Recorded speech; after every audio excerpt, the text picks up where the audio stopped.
everybody, Wang here, and today we are going to be doing another character analysis. This time we're going to finally be taking a look at Chrom. Basically been the new hype train character of the week, the day, maybe the month. We'll have to see. And the game literally comes out in 1 week. You got 7 days left. I know a bunch of you guys are probably already on that head start there. But yeah, this is definitely a character of hilarity, because at first everybody was like, lol, this character can't recover, and now everyone's like, oh shit, he's probably high tier or some shit like that. This was always one of those characters where I said, his up B is really, really gimpable, but, if he recovers high, he should be fine, and that has definitely been proven the case, like, over the course of today. I mean, we had Cloud where we said, his recovery shit, he can't be good, but, lo and behold, here we are in Smash 4, where Cloud's a top 3 character in that game. And Chrom, although his recovery is really bad with up B, it does have actually a very unique, interesting redeeming factor about it that I'll get into a little bit. But it's still very exploitable, so we'll go over that. So first of all, why is everyone saying Chrom's ridiculous? Well, if you guys missed one when I talked about him way back when, this is Roy with literally 0 sour spot, and every single combo just works. It doesn't matter how you space it. He just works. So on stage, this is one of the scariest characters in the world. 4th in airspeed, ridiculous ground mobility too, and you literally could just carry you across the stage. Of course, that's a suicide combo right there, but that entire string was true. So it's as long as you have a semblance about how to carry an opponent and how to follow them, you're just gonna be able to do so much work. That whole string was true just because he was a jump squat animation. He was in a squat animation on there, so that Cloud actually gonna do anything in that moment. So that entire thing's on just kind of nuts. So I did talk about why this character's recovery does have a pretty interesting gimmick. So as I mentioned before, if you look at the character stats of Chrom, he's got the same exact stats as Roy. So Roy used to have a really bad initial dash, and then he had his jump squat was average, but now it's frame 3. The dash is no longer that huge of a commitment anymore. But then in the air, his air mobility got even buffed even more. So he's still 4th in terms of airspeed, but he's faster in the air now. So this means that it's just a lot easier for him. So once he's at a high enough height, he can just air dodge back, and then yeah, he's good. Doesn't really have to worry. He can air dodge and just cover back to stage as well. And we'll be going to show you James's Twitter to show off exactly what that kind of looks like in action. So that hitbox still ridiculous, but it's a counter, so it's kind of what you expect. You want it to work. So here he caught his jump, and this is where the very unique gimmick of Chrom's going to come in, which is that if he hits you at all with his up B, you're just dead. It doesn't matter. It doesn't matter at all, because you're also going to be the one that dies first. So as you can see, Chrom right there, both of these guys are at 1 stock. This wolf really messed up a just guard. That downer was actually super easy to get. So if your opponent comes near you, you have to be ready to deal with this hitbox here. Because if the second you get hit by this, you're dead. It doesn't matter where you are, you're just dead. Because you die first, no matter what. That guy was at a much lower percentage. Chrom was at 69, which is nice. And Wolf died first, Chrom wins. Apparently, you basically never fall out of this. I wouldn't be surprised if there's an area where you will fall out of this. But overall, as far as all the testing's gone, it's very, very consistent with landing that spike at the end. So if you go off stage and you edge guard him, you need to be very careful about avoiding that. You just need to be able to outrange it or just straight up hit him when he's at the top. But if you try to edge guard him before that, what a Chrom's going to do is they're just going to wait for you. And once you get too close, they're just going to up B and then just suicide with you. Obviously, if the stock advantage, don't be scared. But if you're on even stocks, don't even fucking bother. Just get rid of it. And the other thing too, let's say you're at 150 and Chrom's at 10, then okay, obviously do it. But that is if Chrom's in the lead, that is something you need to take into consideration. He can suicide kill you at any moment, and it's just not going to matter for him. So that's definitely going to be the day 1 Chrom tech. Be on the lookout for that, because you're definitely going to see a lot of them look for that. So why is this character really fucking good? So obviously those things that I just mentioned before, but just the combos, and look at the way he's able to move. So right there, we got good dash dancing. That was something that Roy kind of always had somewhat, but okay. Just look at how much space he can cover with this. So he's able to go back and forth there. That's almost like a melee-esque level of dash dancing with Marth. And then you could just jump air dodge back too, which helps quite a bit. He could have also used that downwards sloping, the downwards part of that up B to kill, and just look at that bear, What was that? What was that aerial sequence right there? Okay, so jab. Jab also is a big upgrade compared to Roy. So he did up air, back air, and he didn't really have to worry about spacing at all. Jab, fair, all true right there. K-Rool's going to try to cover himself now. K-Rool actually would have probably killed him right there if he was ready for it. So, okay, down air on hit at low percent is actually not true with K-Rool. I mean, it's not safe on hit. But yeah, no, like, you know, Chrom's basically able to do whatever he wants on stage, and it'll just work, it'll be safe, and it'll lead to a kill. And, okay, cool. So now we have an extended sequence here. See, up air, jab, and then now mix it up with the tomahawk. That's one thing that Chrom's always had that was ridiculous. He also has armor on that up B too, so using it at the ledge isn't going to be the worst thing in the world. You should be able to shield grab it. Not too much of a problem. Yeah,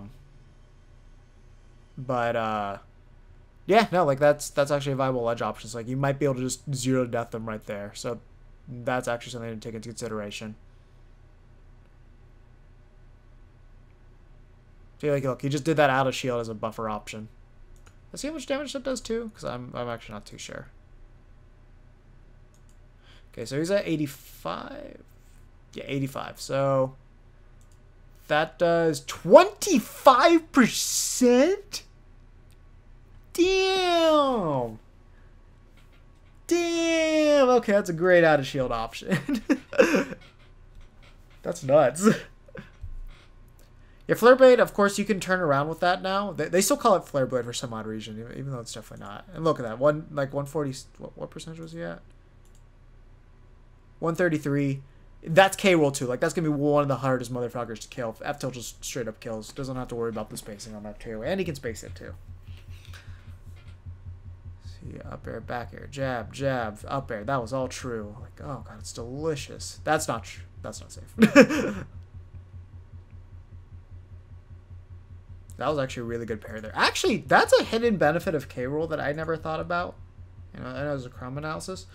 But if you look at it, because he's so big, it's actually going to be really easy for him to just parry moves that are up here. If the hitbox just dips slightly below under, or if his hurtbox goes slightly above. Or it might even just have to be a shield. So actually, huge benefit to K-Rool for even camping underneath there. And, you know, he still has his grab combos too. Speaks well for him.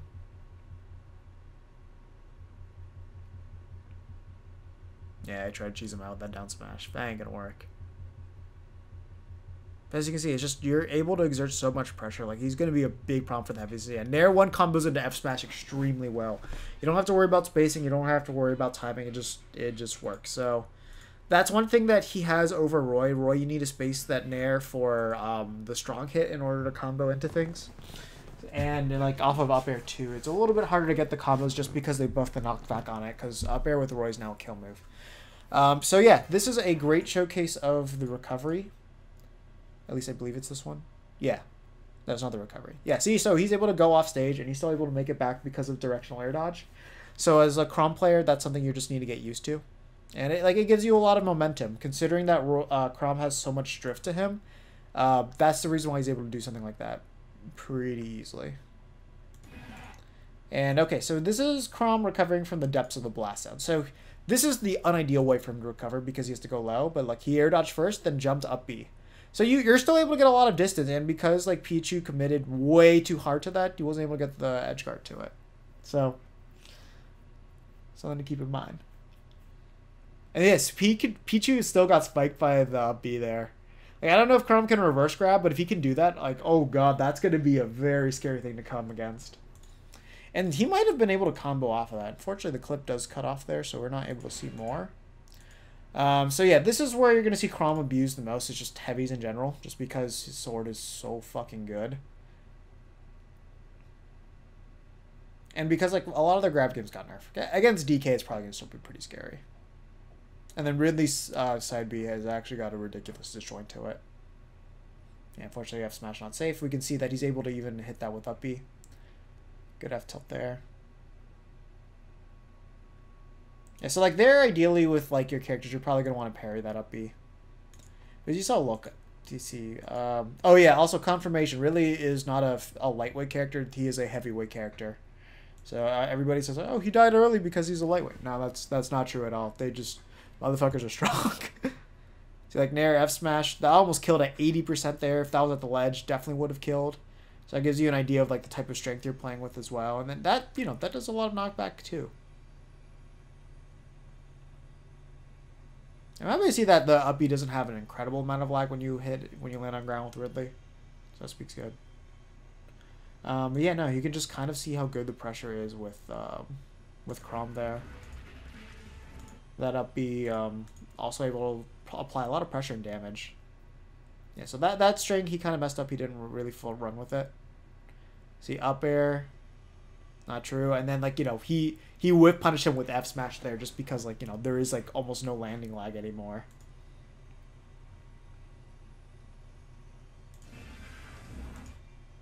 So I think here he just kind of shows off how broken K-Roll's up B is. But yeah, we can see how good the juggling is. So he directional air dodge, so he's in lag that whole time.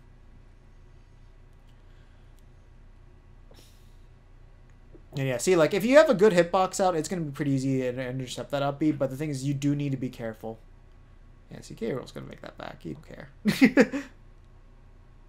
He could have gone low and then back aired and just still covered it, but it's regardless still crazy. And then it does look like Chrom's up smash actually does poke through the platforms. Like it does start all the way up there. So this might have changed for both. I think this has changed for both Roy and Chrom now. Like that definitely looks like it's poking through the battlefield platforms. And if like, you know, if Roy only gets the sour spot and Chrom gets a sweet spot, that's a huge buff for Chrom compared to Roy. That can't go unnoticed. So yeah, more things. You have multiple ways to pressure the platforms, and you have the availability to just F smash them on platform. Like that's nuts. Yeah, of course, you know, edge guarding just as good as it was with Roy. And we've also seen some more uses of look at that. He hit that nair. Look how high he hit that nair, and he was still able to get that grab. Like he hit them all the way up there, and this still comboed into a grab. That's insane. And he's at 0. So it's not like, oh, you need a percent to get the advantage over him. It just worked.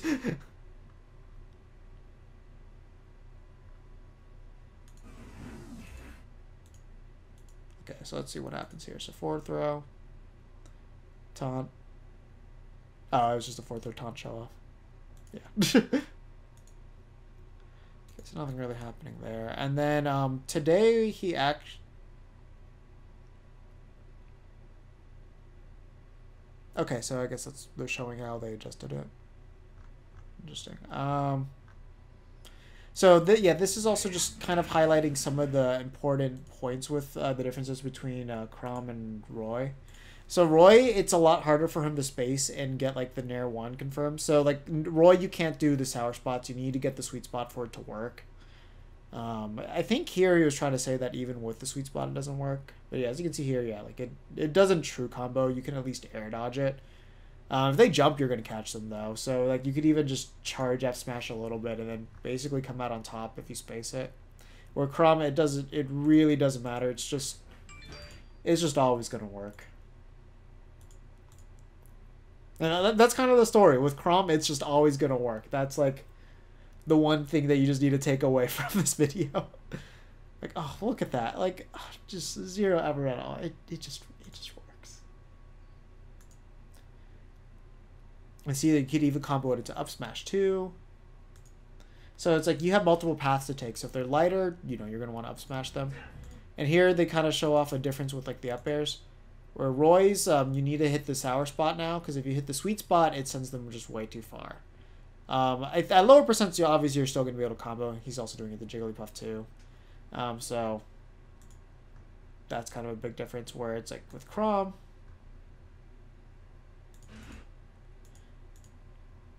Yeah, it's like, you know, 90%. That's still comboed somehow.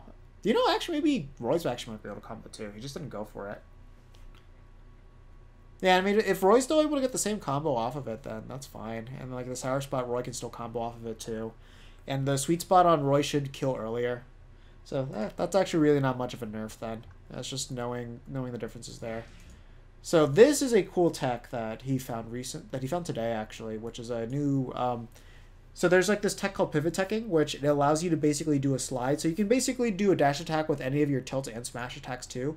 So this is kind of showing it off there. So right there at the end, he does a pivot. There, here he's doing F tilt. So fair, pivot, F tilt. So as you can see, it kind of looks like dash attack, but you know, it's F tilt, which is, I'm pretty sure it's stronger in this case. Might be wrong. Or maybe because F tilt's quicker, that's the only way you can really get that confirmed to work. Which you could probably do dash attack to, fair to dash attack.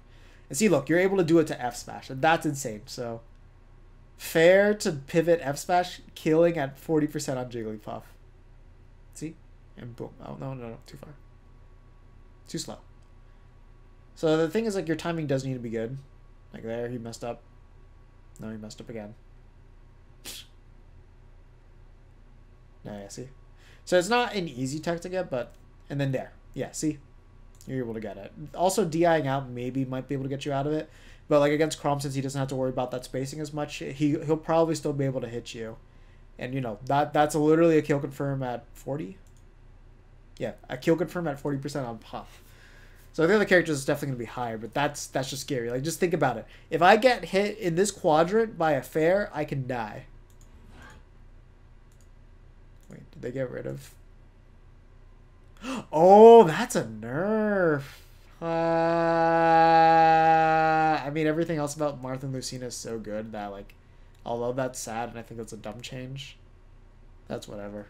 Everything else is still so good with them. That's sad, though, that the combo ability is lost there. But yeah, no, I mean, that's basically a really good...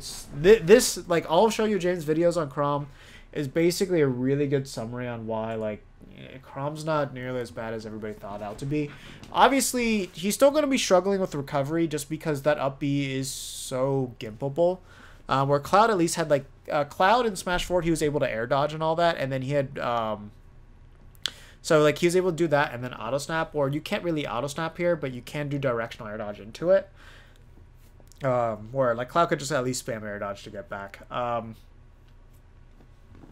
But yeah, and I mean, overall, like, you know, just with Cloud, he was able to defend himself with aerials if he was recovering high. Chrom's going to be able to do the same thing just because he doesn't have that weak sour spot to worry about. So it's just always going to knock you away. It's going to hurt.